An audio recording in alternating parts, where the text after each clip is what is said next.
Welcome back. Chris Warden, Leah Yingling hanging out here. This is at the Javelina Jundred, presented by Hoka and the Feed. We're on Mountain Outpost, Air Viper running. And our next guest here is somebody who's no stranger to running in the desert, but we're going to talk about his story. This is Ferdinand-Clovis Airault. Did I say that correctly? Yeah, perfect, yes. Oh, thank you so much. Thank you. Ferdinand, welcome. Thanks for joining us. Thank you very much for having me there. Yeah, we're really excited to get to chat with you today. It looks like you're no stranger to the desert.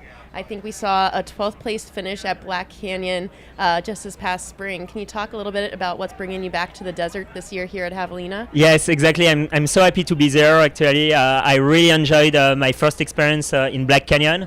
I'm very lucky to be part of Airault Vapor racing team. So here I feel like home in a way. I arrived a bit more than a week ago at Bryce and Summer House. So I could acclimate the heat. Unfortunately, it was a cold record high, so it was weird. I could experience the snow like in Black Canyon, but looks like tomorrow no more snow, and I'm ready to experience this really hot desert race and having fun. That's right, Black Canyon, I forgot there was snow on the ground, a completely different experience. Some years that race is hot, some years that race is cold. The thing about this race is that it's always hot.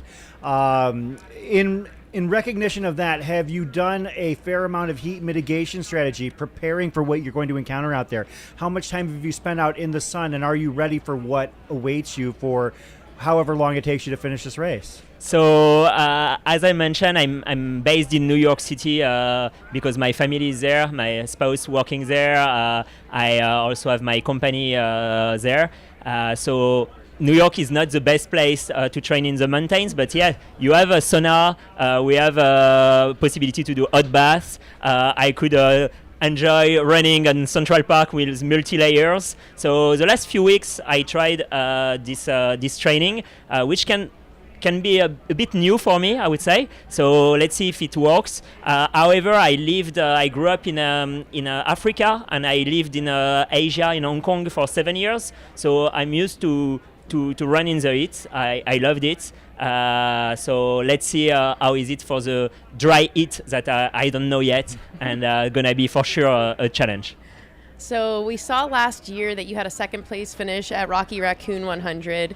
Can you talk a little bit about some of the learnings you had from that 100 that you'll be bringing to Javelina this year? Of course. So this was my first real 100 miles. I was not training so much because I had a very busy job, so maybe 50 miles a week. Whereas like now I'm like 2 times, 3 times more, which helped. I would say the takeaway on this race that I arrived very candid and with no expectation, having just the idea to finish it, having fun, and it really worked for me.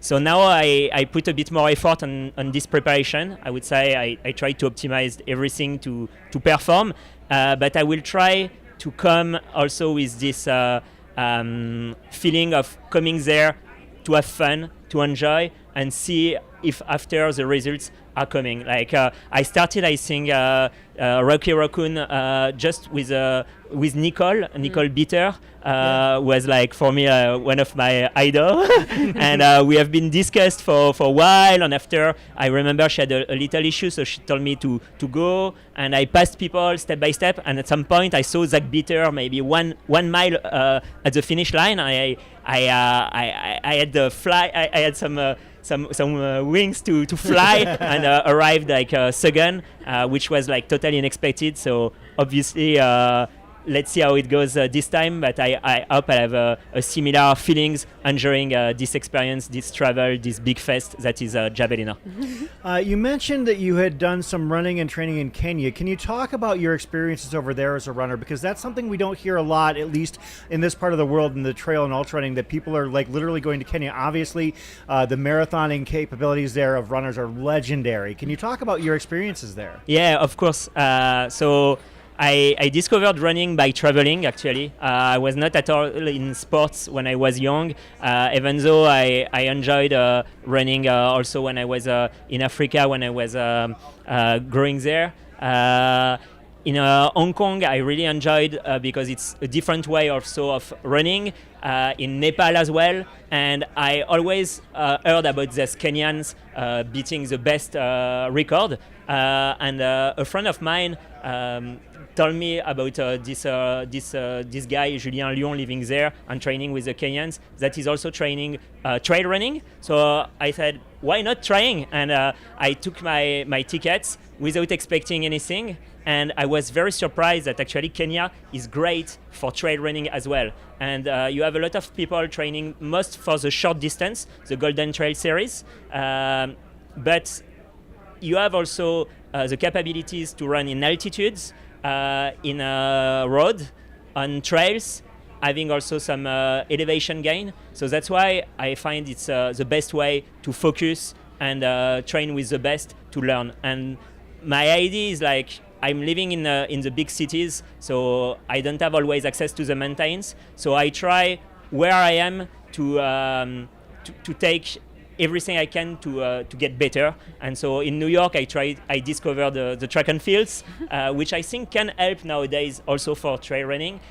In Kenya, I discovered different other way of training. They train really hard 2-3 times a day. They rest really hard, which I didn't know was so important, but they sleep a lot, they eat a lot, and they focus a lot on how they can absorb the training. So I was with the Kenyans, with the French guys going to the Olympics. They were like, it was really amazing to have all this atmosphere of the people who are passionate about one thing, running, and both different sports, the short distance, the trail running, the long distance, the road, the marathon. And yeah, I learned so much from there that I hope I can bring a bit of the Kenyan magic on Javelina tomorrow.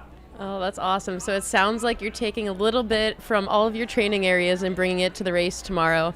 What was a key element of your training this round and like one of your favorite workouts or runs that's going to be in your head motivating you for 100 miles out there? For sure. So after Kenya, I raced Black Canyon. As you said, I missed the top 10 like by a few minutes, and actually I was not so far away from the course record, which was like 40 minutes away. So it was really dense, and even though I was a bit disappointed of the results, I was really happy of my performance. I think I couldn't do much better.